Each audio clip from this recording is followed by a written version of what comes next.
أعوذ بالله من الشيطان الرجيم بسم الله الرحمن الرحيم السلام عليكم ورحمة الله وبركاته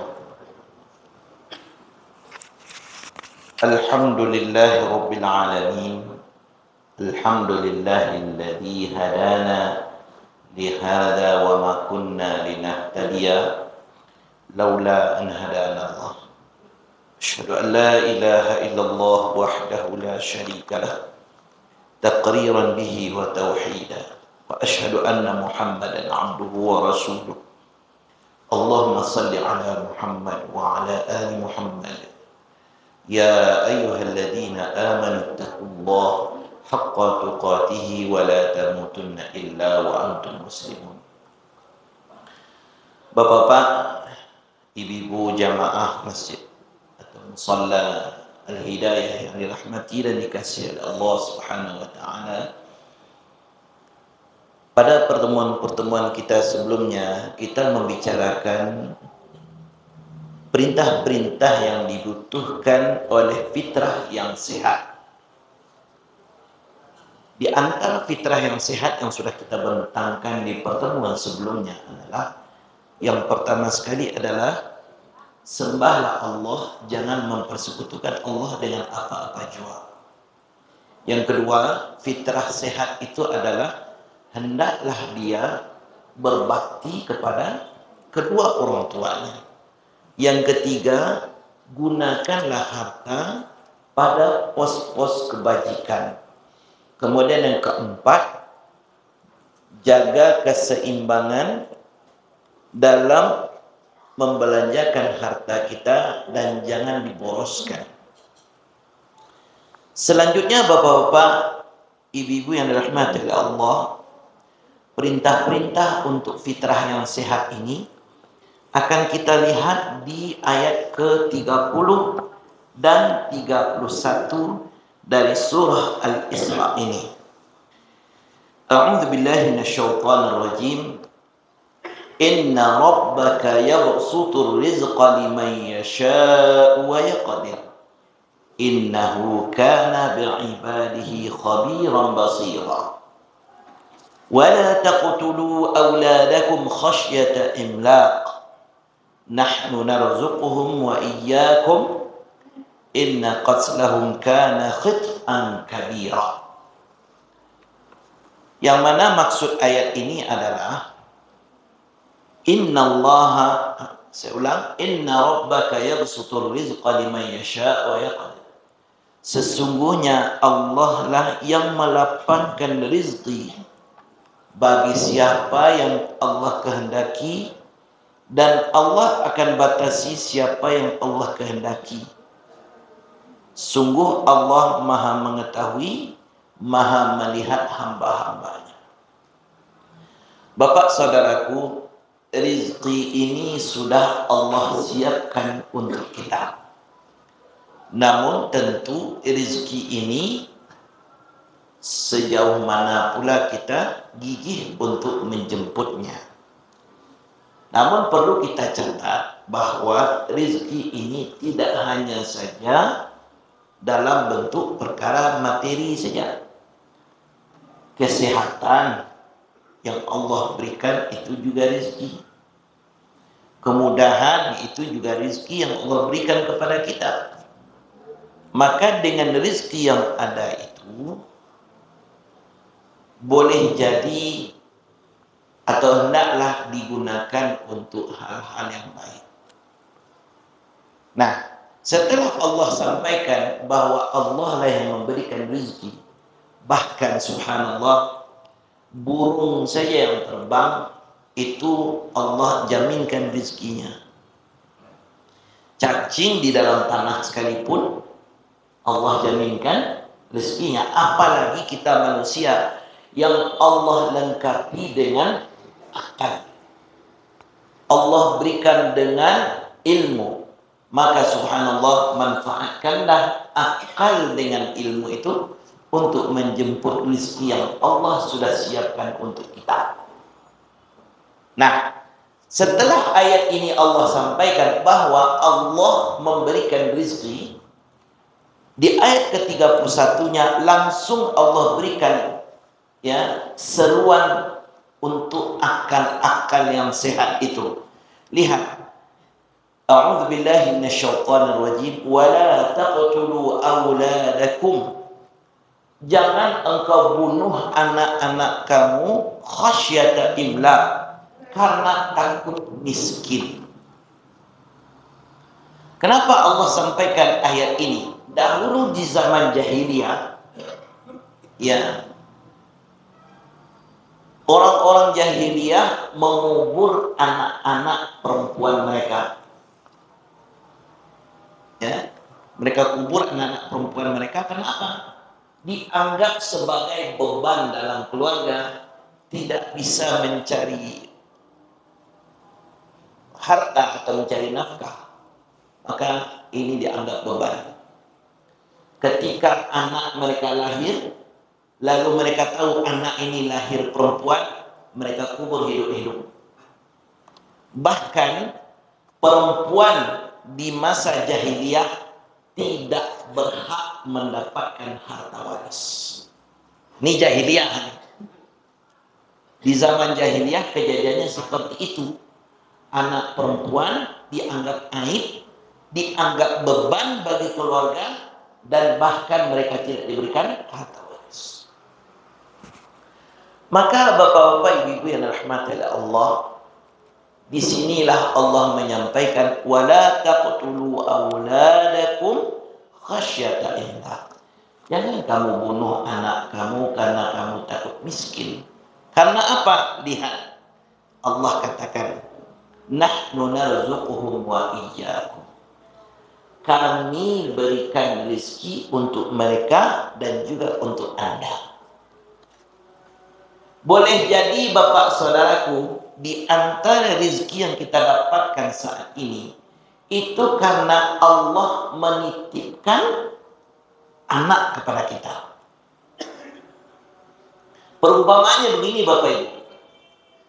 Ketika seorang ayah atau orang tua, ya, sepasang ayah dan bundanya, dia akan pergi ke suatu tempat dan mungkin keberangkatannya ini tidak bisa membawa anaknya yang masih kecil, anaknya yang masih balita. Lalu karena dia tidak bisa membawanya anaknya ini, dititiplah ke nenek atau ke ya keluarganya yang lain. Ya. Biasanya kan ditinggal oleh neneknya. Nah, ketika dia ditinggalkan bersama neneknya, pasti ditinggalkan, disiapkan pakaiannya selama ditinggal. Disiapkan popoknya, disiapkan susunya, disiapkan segala keperluannya. Bahkan untuk jajan-jajannya pun disiapkan. Tidak mungkin ditinggalkan begitu saja tanpa ada ya sebagai pelengkap selama dia dititipkan. Nah, seperti itu pula lah ketika Allah memberikan kita karunia anak, Allah tidak sekedar memberi anak itu saja, tapi Allah katakan, ini titipan aku. Makanya tidak salah orang yang Pak Ibu, anak ini titipan Allah, titipan ilahi, kan gitu. Ini saya titipkan hamba saya bersama Anda, tolong Anda besarkan, tolong Anda didik dia menjadi hamba yang soleh, maka aku pun titipkan ini tidak sekedar menitip, aku titipkan pula rezeki untuknya melalui Anda. Seperti itu seolah-olah.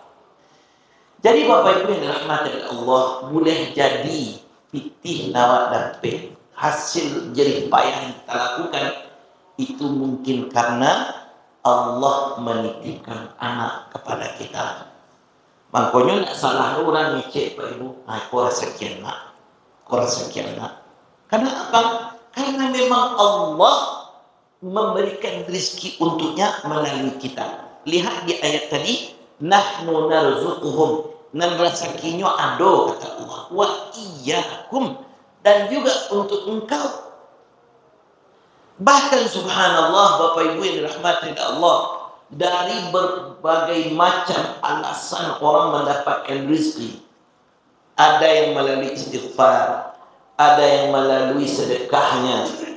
Tapi ada satu perkara mungkin orang lupa, yaitu Allah memberikan rezeki kepadanya karena ada tanggungan anak yang sedang bersamanya.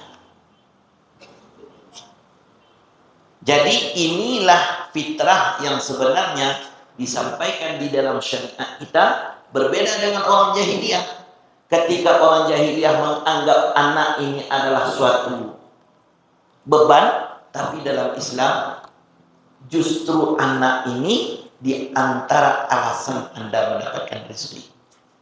Bahkan tidak hanya itu saja, Rasulullah SAW juga menjanjikan, ya, ini khusus anak perempuan, siapa yang mempunyai 3 orang anak perempuan, lalu dia didik anak itu, dia besarkan dengan kasih sayang, sehingganya jadilah anak-anak perempuan itu anak-anak solehah, maka Rasulullah menjaminkan dia untuk masuk surga dari pintu mana dia mau. Mendengarkan sabda Nabi seperti itu, sahabat pun menyela, wahai Rasulullah, kalau begitu bagaimana dengan kami yang punya anak perempuan 2 orang saja? Sama, Anda akan mendapatkan yang sama. Lalu ada lagi yang protes, atau ada yang menyela, wahai Rasulullah, bagaimana dengan kami yang punya anak perempuan 1 saja? Dan Rasulullah pun memberikan jawaban yang sama. Beda dengan orang-orang, ya, jahiliyah, justru menganggap anak perempuan sebagai beban. Mungkin bapak-bapak, ibu-ibu, ketika kita kaji surah An-Nisa, ya, di antara alasan Allah menurunkan surah An-Nisa adalah surah ini berbicara tentang kasih sayang dan keadilan. Bahkan ada satu perkara yang mungkin yang tidak dibahaskan dalam surah Al-Isra ini. Dulu perempuan ketika dinikahi di zaman jahiliyah itu tidak diberikan mahar apapun. Tapi setelah Islam datang, wajib dan menjadi rukun sah atau tidaknya suatu pernikahan yaitu dengan mahar. Dan mahar itu pun harus sesuai dengan kemauan si perempuan yang akan dinikahi. Jadi berapa mahar pernikahannya ini ditentukan oleh wanita yang akan dinikahi. Bukan ditentukan oleh bapaknya, bukan ditentukan oleh ibunya, tapi ditentukan oleh wanita ini. Maka jadi di ayat ini bapak-bapak ibu yang dirahmati Allah, ya, Allah tutup dengan inna qatlahum kana khit'an kabira. Sesungguhnya dengan membunuh mereka itu adalah khit'an kabira, kesalahan yang amat besar. Karena apa? Di ayat lain Allah menyerukan kelak di akhirat anak-anak yang dibunuh karena takut miskin, atau hari ini banyak terjadi anak dibunuh karena hasil perzinaan. Kelak di akhirat anak itu akan bertanya kepada orang tua yang melahirkannya, bi ayyi dzambin qutilat, atas dasar apa kami dibunuh, alasan apa kami dibuang, atas alasan apa nyawa kami harus digadaikan. Ini pertanyaan anak-anak itu kelak di akhirat. Makanya di dalam Islam inilah jawaban bahwa anak yang kita punya itu bukanlah beban yang diberikan oleh Allah, tapi suatu rahmat. Di antara rahmatnya adalah yang pertama, rezeki kita juga dititipkan melalui anak itu. Yang kedua, boleh jadi faktor kita dimasukkan ke dalam surga karena kesabaran kita mendidik anak tersebut. Lalu di ayat berikutnya, satu lagi, ya, sebenarnya banyak Bapak Ibu, tapi masih karena waktu terbatas kita cukup bahas 2 saja. Yang kedua, langsung, ya, Allah memberikan suatu seruan yang mana ini adalah ya peringatan agar kita jangan jatuh kepada perbuatan ini, yaitu perbuatan zina. Maka kita lihat di ayat 32 itu, wala taqrabuz zina innahu kana fahishatan wa sa'a sabila. Singkat, jangan kamu mendekati zina, karena itu adalah perbuatan keji dan seburuk-buruk jalan. Bapak saudaraku, nak heran hari ini kita di ranah Minang yang kononnya memegang falsafah adat berseni syarak berseni kitabullah, justru kadang-kadang kita sedih ini hanya sekedar slogan saja. Kenapa? Perzinaan ini betul-betul sedang ya marak. Jangan katakan negeri kita ini aman dari zina. Bahkan lebih parah lagi LGBT. Tidak heran kita mendengarkan baru kemarin juga ditangkap ya paket lengkap. Apa maksudnya paket lengkap sini? Untuk berzina dengan perempuan ada, berzina dengan laki-laki ada. Tempat berbuatnya cukup di mobil saja, supaya tidak ditangkap oleh orang ya ketika beraksi ada mobil ini sedang jalan. Na'udzubillah, ini yang terjadi di Minangkabau, tidak jauh di Bukit Tinggi ini. Maka bapak saudaraku, kenapa Allah melarang perbuatan zina ini? Setidaknya yang pertama, di dalam agama kita Allah tidak memberikan toleransi terhadap perzinaan ini, apalagi dari perzinaan itu lahir anak. Yang pertama, anak tadi tidak bisa dinasabkan kepada bapak biologisnya. Ustaz, memang Josi A tu yo bagwe, tidak bisa dikatakan dia fulanah binti A atau bin A. Anggap saja nama anak itu fulana. Dia lahir dari perzinaan, tidak bisa dinasabkan kepada bapak biologisnya. Apa yang kita tangkap di sini? Perbuatan zina merusak garis keturunan. Rusak garis keturunan buatnya. Jadi perempuannya kepada siapa dinasabkan? Hanya bisa dinasabkan kepada ibunya. Satu. Yang kedua, dampak buruk dari zina. Tentu jelas saja kehormatan keluarga rusak dibuatnya. Berlakulah pepatah orang Minang ke ibu, dek gara-gara milan satitia rusak susu sabarmu. Dan surang makan cobada sabalah nyonan kanegata. Kemudian apalagi dampak buruk dari zina? Dampak buruk berikutnya adalah anak yang lahir dari perbuatan zina, maka bapak biologisnya tidak bisa menjadi wali nikahnya. Itu si anak jadi wali nikahnya Ustaz. Yang bisa jadi wali nikahnya hanya hakim. Cuma bapak ibu lain tak kamalu biswa. Bukankah itu apanya? Bapak wali hakim. Aib jadinya. Ya. Kemudian apalagi dampak buruknya? Si anak yang lahir dari perzinaan maka tidak berhak menjadi ahli waris daripada bapak biologisnya. Bahkan dari zina itu sudahlah kehormatan direnggutnya, bahkan ya naudzubillah, disinilah faktor terhambatnya rezeki. Karena apa? Perbuatan ini tidak ditolerir oleh Allah Subhanahu wa taala. Makanya hukuman zina itu pun berat. Ya, dihukum derat. Bagi yang belum menikah berbuat zina derat 100 kali. Namun yang berbuat nyata dia sudah berkeluarga namun nyata berzina, maka dia dendera sampai mati. Jadi bapak-bapak, ibu-ibu yang dirahmati Allah, inilah kehormatan dalam Islam.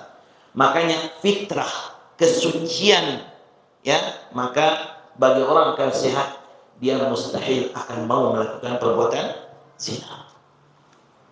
Jadi inilah bapak ibu yang dirahmati Allah, dua hal yang kita bisa ambil dari pembentangan pada siang ini. Yang pertama yaitu Allah memberikan kita rezeki dan jangan pernah takut untuk jatuh miskin karena menanggung anak yang dititipkan oleh Allah. Karena apa? Allah menyiapkan rezeki untuk anak tersebut dan untuk kita yang membesarkannya. Satu. Yang kedua, jangan pernah melakukan zina karena zina ini dampaknya sangat buruk. Makanya tadi kita beritahukan dampak-dampak zina ini sesuai dengan firman Allah tadi, yaitu wasa'a sabila, seburuk-buruk jalan. Hadanallahu wa iyyakum ajma'in. Subhanakallah wa bihamdika asyhadu an la ilaha illa anta astaghfiruka wa atubu ilaik. Mohon maaf atas salah dan kurang.